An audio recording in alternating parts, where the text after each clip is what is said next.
What is up, everybody? Welcome to another CaptchaCast.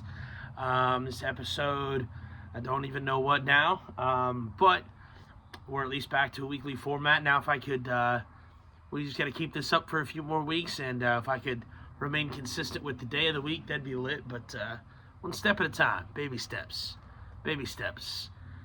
Well, yep. Hope everybody is doing well out there. Over here in the last week, bunch of interesting things happened. Some things just at me at work that we ain't gonna get into. Just everything's all good, but wild co-workers out there. But that aside, just summer, at least in the in Ohio where I live, the Midwest, it has been unseasonably fucking cold all damn summer long. We've had like maybe a week or two of 80 plus degree weather, maybe a little bit more than that, but a lot of those days were like stormy instead of sunny. So it's just been an interesting summer. It's like late June and it still feels like spring outside, which is just interesting.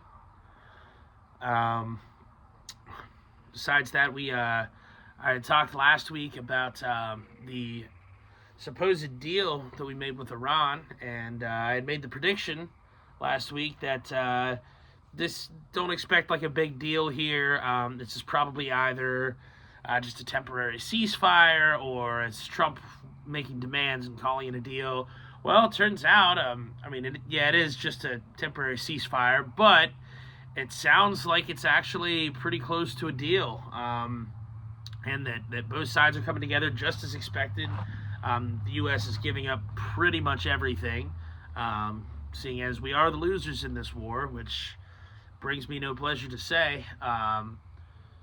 But yeah, we're not going to go down there militarily and force that strait to be reopened.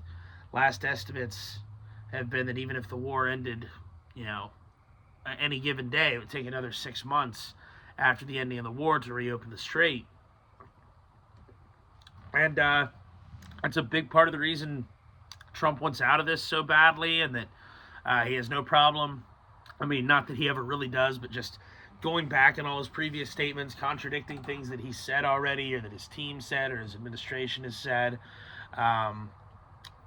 One thing I don't know that I talked about on the last episode was Tulsi Gabbard's exit, and the very interesting prospect of that. I almost want to call it unceremonious, but it's really not, and that's kind of part of the problem with it for me, is that Tulsi Gabbard spent the majority of her political career, at least the last 20 years, warning specifically against a war with Iran. Not even just against, she would warn against all forever wars and unnecessary entanglements, but specifically against this war with Iran. She would warn us, and it just hasn't mattered the slightest bit. And she even said in her yearly threat assessment back in January of last year that Iran had not made the political decision to get a nuclear weapon. Not only did they not have one, but they weren't even trying to get one. They had no desire to get one. That was all of the intelligence up to that point. And then, amazingly, when Trump decides to go and start bombing them and eliminate their nukes, not, 3 months later, less than that, Tulsi changed her whole tune around. And, I guess now they are working on nukes. Crazy. I guess we must have just had some bad intelligence, or more likely she was just bold-faced lying, which is exactly what people had hoped she wouldn't do, is lie us into a war. She's become the Colin Powell of this administration. It's really it, and I gotta think, just as Colin Powell might have, or he might have even admitted to this, that Tulsi basically told herself, like, look, I don't support this, I don't want to do it, but I'll be more helpful from inside and trying to prevent it from getting any worse and escalating and all. And I get that sentiment, but first of all, she wasn't able to do any of that. It turned into a catastrophe. Yeah, maybe not as bad as a catastrophe as it could have, but I wouldn't give Tulsi credit for that. I would just give reality credit for that.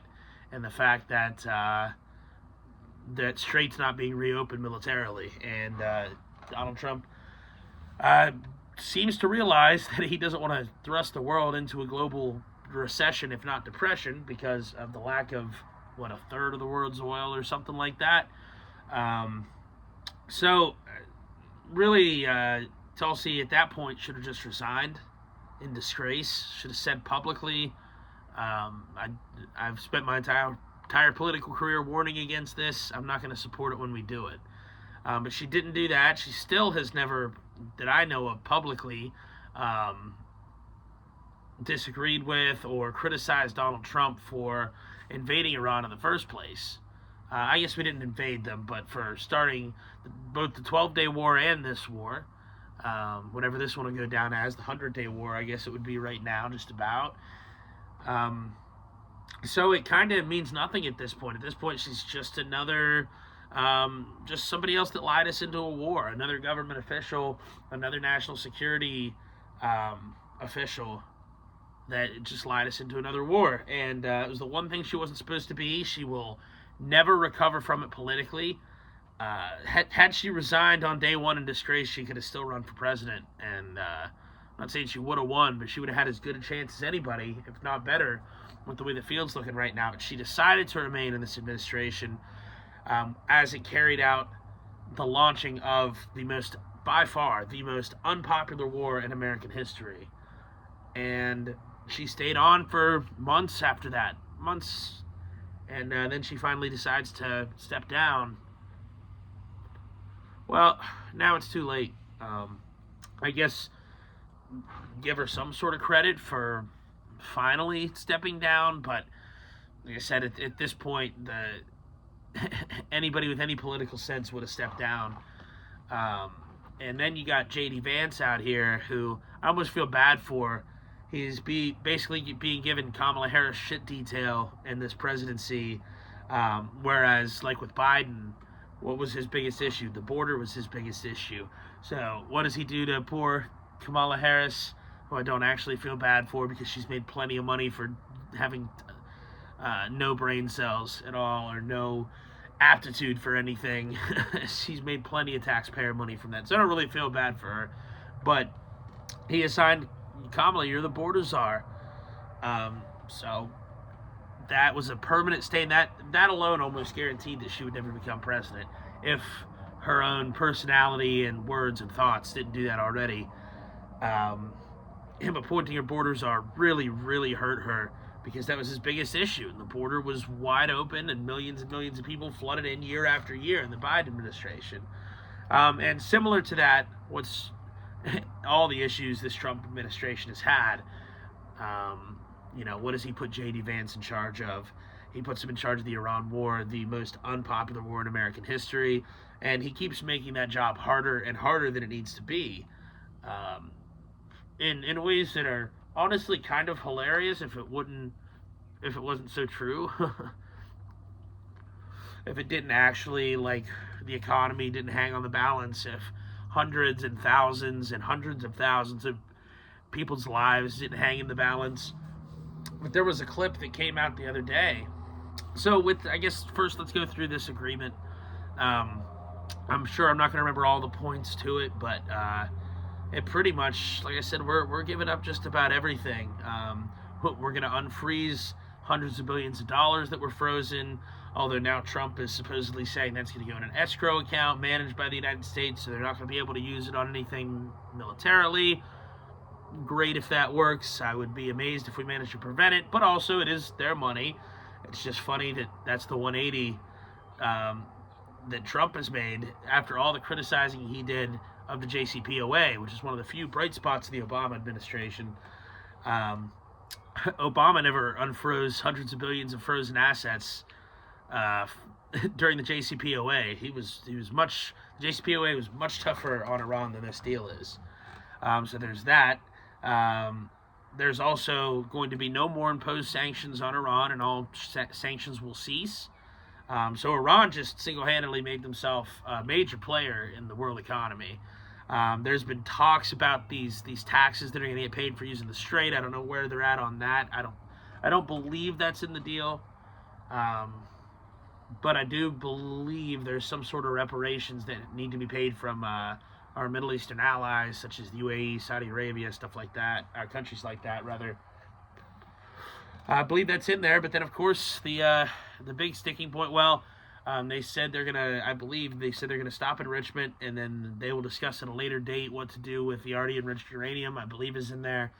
But the big sticking point is, of course, Israel and Lebanon, because the deal does not specifically say the United States must prevent Israel from any military action in Lebanon.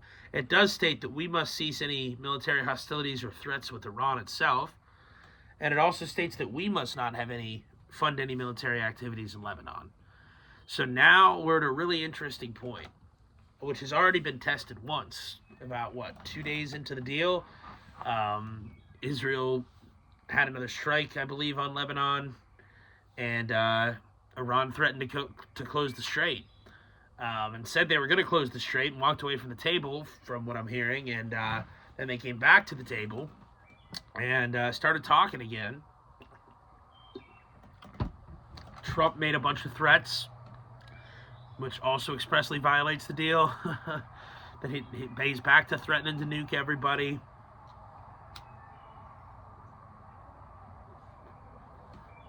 And the clip that I saw was actually, and who the hell knows nowadays, it could have been AI. It wasn't like a verified source. I think it only had a few views, but it looked like a real, you can usually tell when it's AI.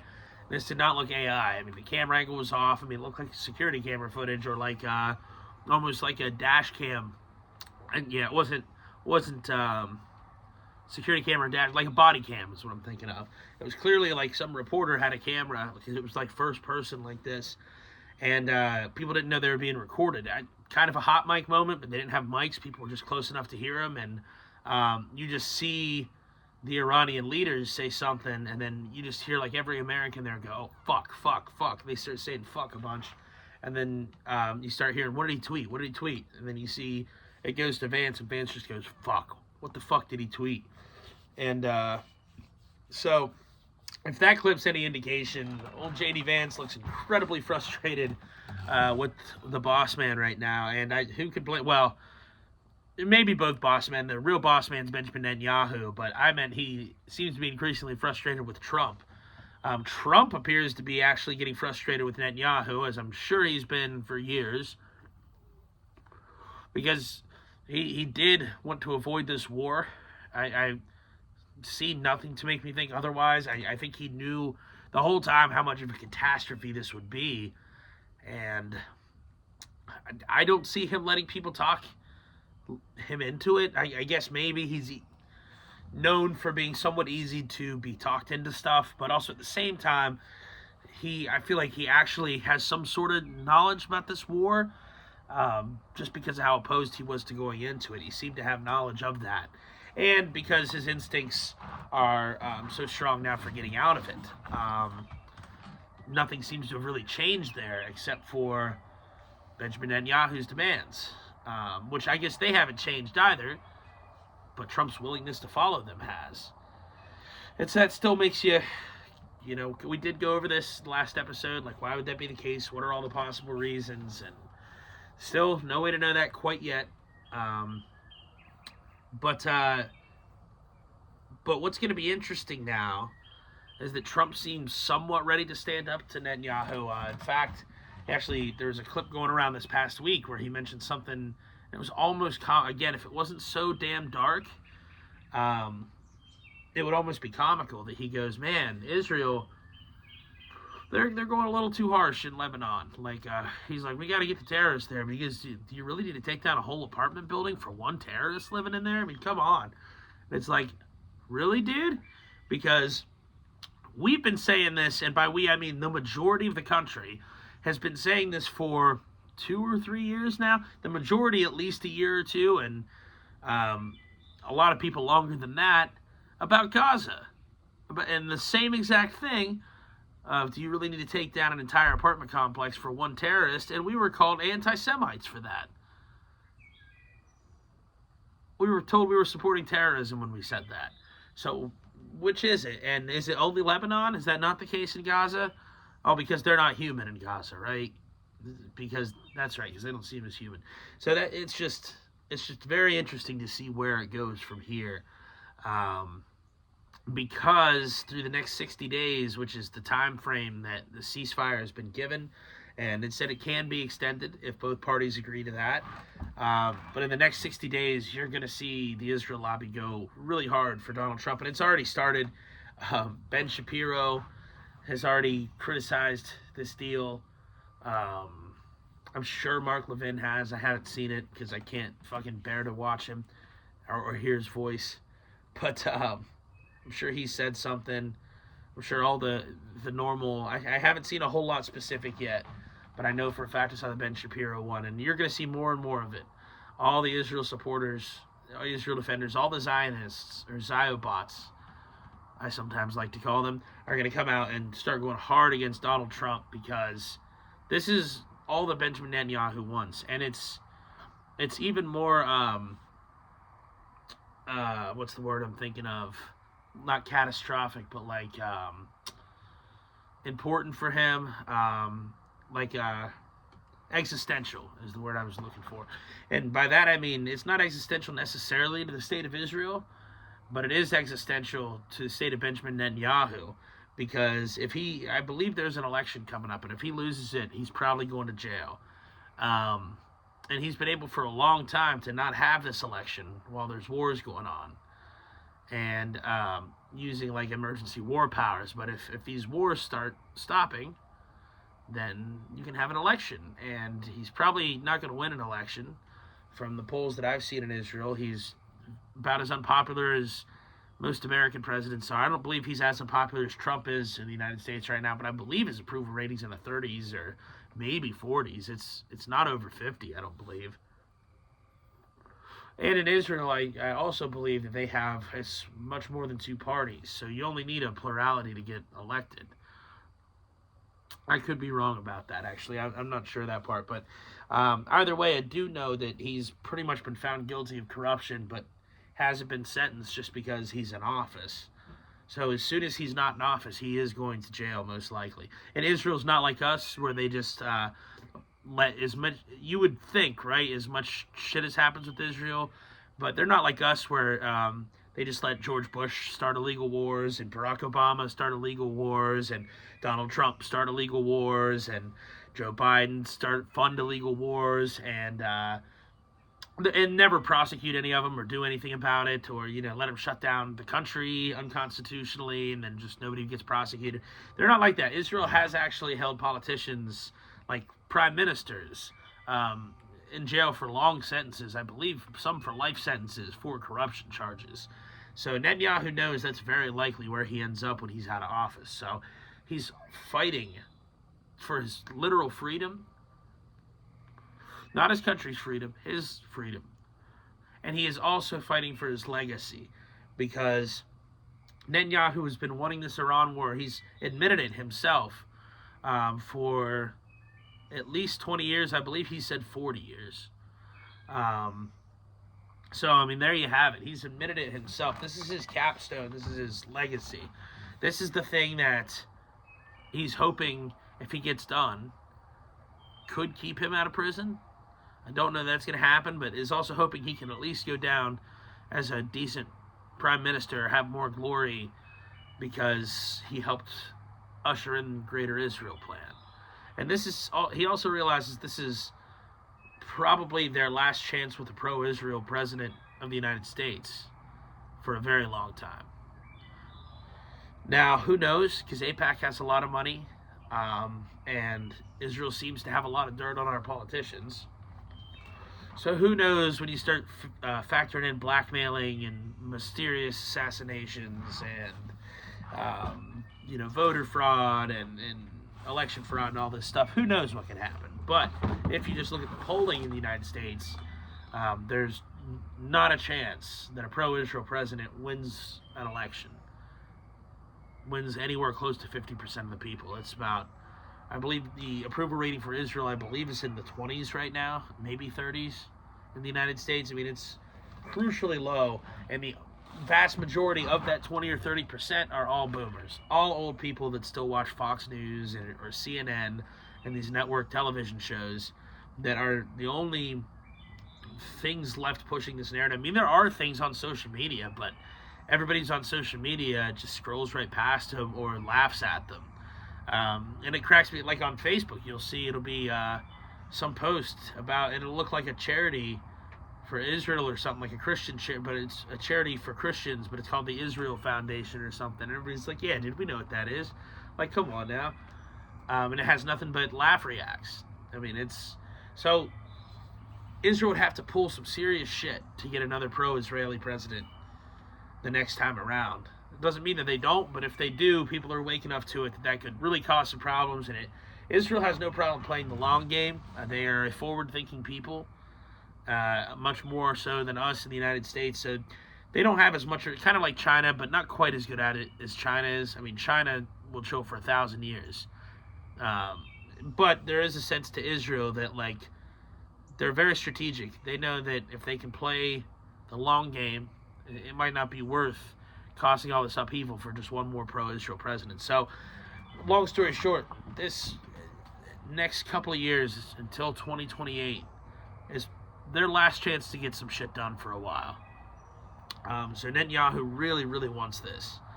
And he thought he was going to get it, too. And now Trump's just pulled the rug out from under him. Trump blue-balled him on Iran. And for good reason, as if the reasons weren't already good enough. But, dude, even Trump and JD, like, they can... I don't think JD supported it as much, but Trump and Marco Rubio and all these guys involved, they can sit here and say, look, we tried it. We can't do it. There's no way to militarily do it without putting a ton of boots on the ground and killing a whole lot of Americans. And having to draft people and needing to throw a ton of people in prison because this war is so unpopular that I would argue around half of the people that you drafted would not go and will not serve and will refuse to. So they have no other recourse besides making a deal. You have to get this trade open. Should have never started the damn war in the first place, but now you have to make this deal. You have to get the trade open. It doesn't matter what we're giving them, within reason. I mean, we're not giving them nuclear weapons or anything, you know what I mean? But you can't just let a third of the world's oil, you'll plunge the entire world into a depression or at least a recession. And it's already started. The gas prices are great. Everything I've noticed in the last month or so has gone up substantially. And it makes sense because everything gets transported. Everything uses gas to get transported. So the delivery fees on everything are just way up. The transport fees, the shipping fees, and that trickles its way down to all the other prices. It's easy to see why. And so you have to stop this. For Trump to have, which I think he's already definitely blown a shot at, having any sort of lasting legacy of being a good president at all. He's about bottom 10 in my opinion at least. Although they're all pretty bad for the most part, except for some of the real early ones. But he knows there's not a single chance he can redeem himself at all, or have his name have any sort of credit, or any supporters left if he plunges the world into a recession. So now it's a very interesting play because everything, I talked about this, I believe, last week, how everything just flipped on a dime. All the people that have been supporting Trump, that's still supporting Trump for the last year or so, are now going to be his harshest critics because he's trying to end this war. So I do think it's important for everybody out there. This includes all you leftists or Democrats, liberals, like people that really, really hate Trump. I get it. If you are about uncoupling of this relationship from Israel, and if you don't like the high gas prices, and if you are not about endless, needless wars, and if you don't support this war, I think it's actually important to help defend Donald Trump right now. And if you go on, I'm not even saying Donald Trump personally, because I said his presidency's been awful. I won't defend him for that. But this deal specifically, I think it's very important to support and get done, because I think they're going to try very hard over the next 60 days to undo it. And it only took 2 days for that to start. And looks like they figured something out again, and hopefully it holds. But I think it's actually important to some extent to, if you're one of those people that likes getting into it on social media or whatever, or talk politics with your friends and get into debating them, I think it's actually important, no matter how much you hate Trump or how much they hate Trump or love Trump or whatever, to really defend those attacks. It's all going to be the Israeli lobby's attacks, and it's some of the dumbest arguments I've heard so far. All of them go, "Oh, we were winning. We were so close to winning. We were very close to winning." Okay, so what sense does that make at all? You think Donald Trump, a man who has the biggest ego perhaps in history, you think that he is going to be that close to victory on something and then just give up everything for no reason? Does that even make any logical sense to anybody? Explain to me how that makes any sense. And never do they show any facts or figures or evidence as to how at all we're winning. But just take it as a granted. We were about to win. We were so close. And then we just gave up. Like, I could tell that to a second grader. And their first question would be, why did they give up? Like, who is dumb enough to believe that? I mean, that's the biggest argument that I've heard. Is oh, we were winning. And then just still the same old arguments about, oh, they can't get a nuke even though they don't want one. And you will have some people spin this as like a, look at the deal President Trump got, wow. And that is going to be annoying. And you're by no means is anybody expected to defend that bullshit.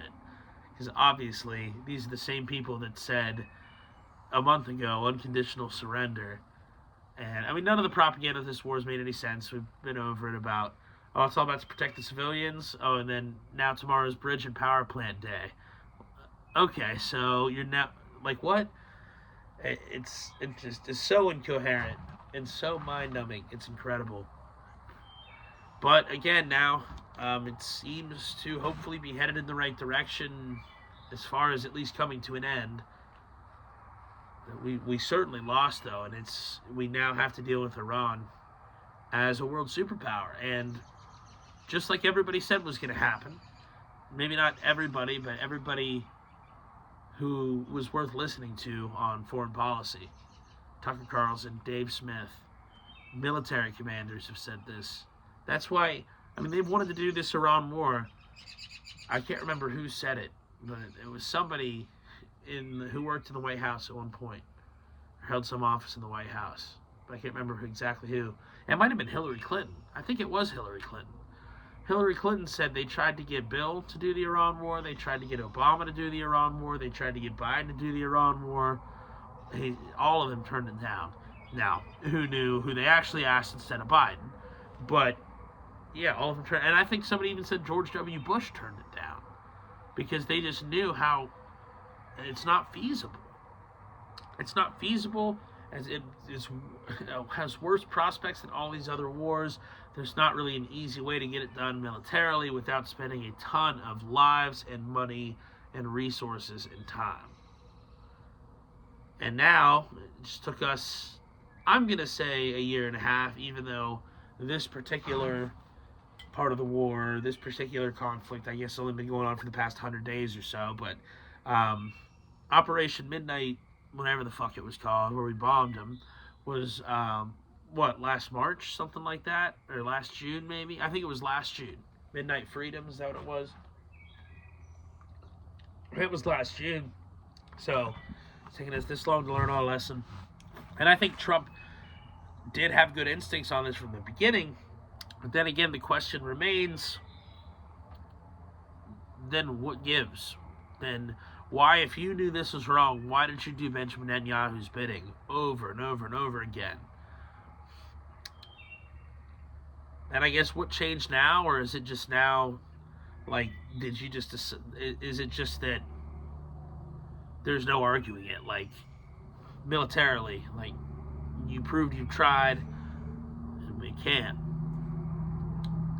Like, that's the question, because Or is the difference now, I don't care if the blackmail comes out, because that's going to be interesting too. If they do have any blackmail or anything on him, expect that to start being released in the next 60 days. Slowly but surely. It'll be small trickles. It'll be a small story here and there, and then maybe 5-10 days. Who knows how much time? A big news story. So if there is anything in the Epstein files about Donald Trump, anything salacious, you might find out in the next 60 days. Or is it, again, like I talked about last week, is it just that he's taking all this money from the Adelsons? Because apparently Tucker Carlson now, I mean, I think a lot of us have thought this for a while, but I think Tucker Carlson's the first mainstream anchor, but not one of the conspiracy guys, that has actually said decisively that he thinks Israel killed Charlie Kirk. And I tend to agree with him. I mean, just all of the signs point towards that. Every single sign. It now becomes completely obvious that Turning Point USA is complicit in at least the cover-up, in my opinion. If not the assassination itself. Who knows about that? It sure seems like Erica has been complicit in at least the cover-up as well, if not more, because she has acted very strangely. And Turning Point and her have just been caught in lie after lie after lie. The latest one being that after Tucker Carlson said that, and Tucker actually tweeted, and he put in that same tweet that many of Charlie's close friends, including him, that is the prevailing opinion of many of that circle of people. And Blake Neff, the little weenie looking guy from Turning Point, or from the Charlie Kirk show and from Turning Point, came out and said that's not true. You weren't in his closest friend circle or whatever. But then it was Jimmy Dore was playing this. He just found an old clip from Tucker and Blake Neff and Andrew Colvin all together on the Charlie Kirk show. And literally in that clip, and this was right after Charlie died. I remember watching this show live the day after Charlie died, I believe. If not, I know it was sometime that week, right after he died. And they said specifically that Tucker had a special bond with Charlie that Charlie didn't have with anybody else. That they always had each other's backs in a way that nobody else did. So that's just another lie they're caught in. Because when you lie, you lose track of the lies. You forget what you lied about the last time. And so you forget to cover for that because you forget that you said it. With the truth, you don't lose track because you just remember. You just remember what happened, or at least your best interpretation. Sometimes we don't always know what happened, but you remember your perspective of what happened. And that's your perspective. That's your truth, right?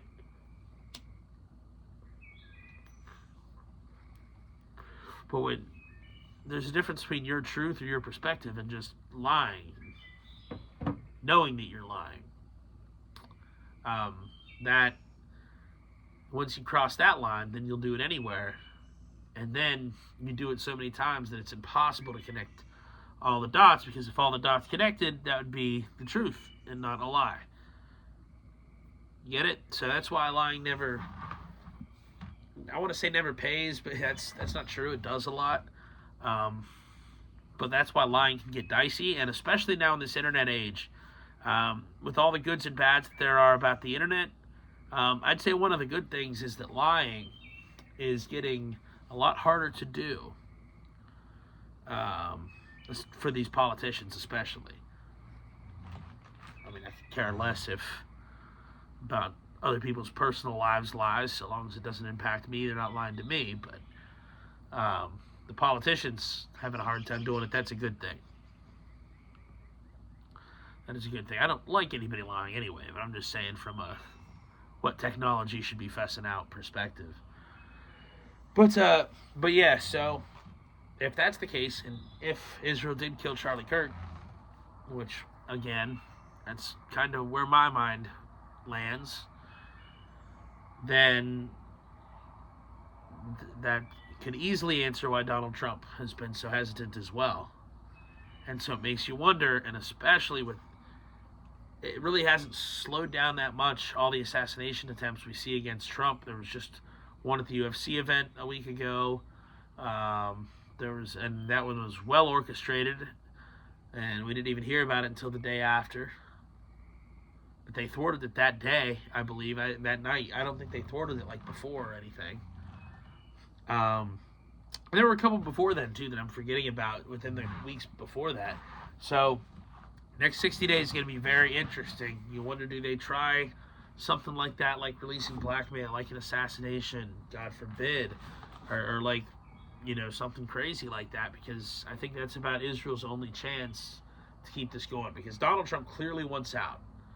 And he, based on the things that he said recently to Netanyahu, or about Netanyahu rather, about Israel, I think it's pretty clear that he wants out. And I think he kind of was almost waving that out there as like a little, I can't think of a good analogy, but just as like a little sign to say like, hey, I can talk about this more, the brutality of all of it. So it's going to be very interesting. I was listening to Dave Smith earlier, and he's talking about like J.D. Vance, because he was on an interview trying to explain why this deal is good and everything. And just in the middle of it, he paused and he goes, how does J.D. Vance not pick up the set of pocket aces that are just laying there on the floor waiting to be played, that everybody wants to see played, which is just about how brutal Israel is, and how brutal they were in Gaza, and how our foreign policy is for us. It's not for Israel. It's America first, because he's going to have to. But also at the same time, he can't play that card, because that contradicts everything that he was saying literally like a week ago. And he, all the defending of Israel he's done throughout Gaza and everything else, and then it's just really open that he will bold-faced lie and not care who knows about it. If that's not, evident enough that every politician does that anyways. So yeah, next 60 days is going to be very interesting. It's just wild.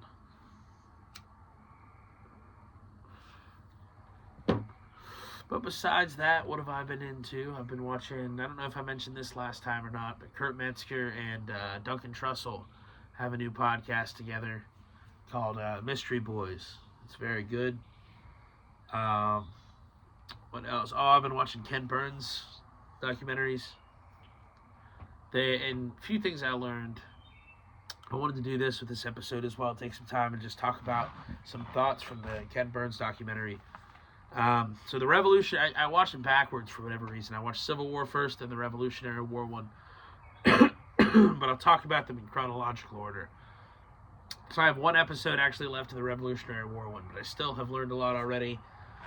Such as, I knew that George Washington was a British regular, but I didn't know why he left and retired, and I didn't realize that he was seeking an officer's pay, and they told him you're American, why would you get officer's pay, even though he was better than any of the other generals or just as good as him or whatever, he should have been getting the pay. And so he basically said thought to himself at the time okay, England's idiots, they're never going to have good generals if they turn down American generals like this, and it's just stupid and it's not right. And so that's how he became convinced of independence. I didn't realize that. And the crazy thing too that you don't realize, you kind of know, but going through each individual year and everything, it makes it even clearer that at the beginning of the revolution, nobody was talking about a republic or a democracy, a democratic republic. I don't say democracy because our government's not a democracy. It's not designed to be, and thank God it isn't. Because in a democracy, you can all vote. If 80% of people could vote in a democracy to take away somebody's right to speak, and if 80% of people say it, then it'll pass. Whereas when you have a constitutional republic, in the constitutional republic, or really even a constitutional democracy, anything that's constitutional, no, actually only in the constitutional republic. If the Constitution says it, then you have to abide by it. And in a constitutional democracy, you can just get 80% of people to agree to repeal that. And theoretically, you could in a constitutional republic too, but it's more difficult. You need more checks and balances, which is good. You should if you're going to change anything the Constitution says. But it's just so. Anyways, yeah, nobody was even thinking about that. They were just going to do like their own monarchy or something like that. Sorry, my ear was itching. But their own sort of oligarchy type system, something to that effect. And then, after they passed the Declaration of Independence and put that out, then each state got to develop their own constitution. And Pennsylvania's constitution said every free white man has the right to vote and hold office, which was incredible at the time, because everything else you had to own land. Every other state you had to own land. Every other country, everywhere, you had to be a landowner. This is the first document really ever in history that said, even if you own nothing, if you're a free man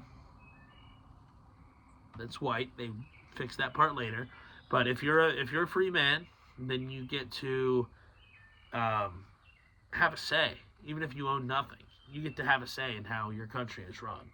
And that was a radical and revolutionary idea. And actually, when John Adams heard this, which is funny because we think of John Adams, and he is one of the founding fathers, him and his brother Samuel, the propaganda maker.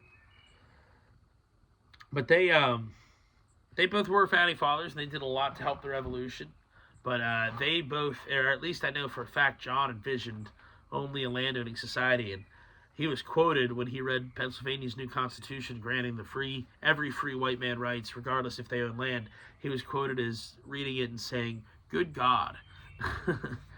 That's just how worried that made a lot of the founding fathers then. But at that point, the train had already started rolling, and they couldn't stop it because everybody was starting to discuss natural rights and Locke and new writers like Patrick Henry and there's people I'm forgetting, Thomas Paine, people like that just talked about independence and freedom and why you can't make the case that like somebody's blood grants them permission to rule. Like, it just doesn't make any sense. And literally their arguments are, if that's who God wanted to rule,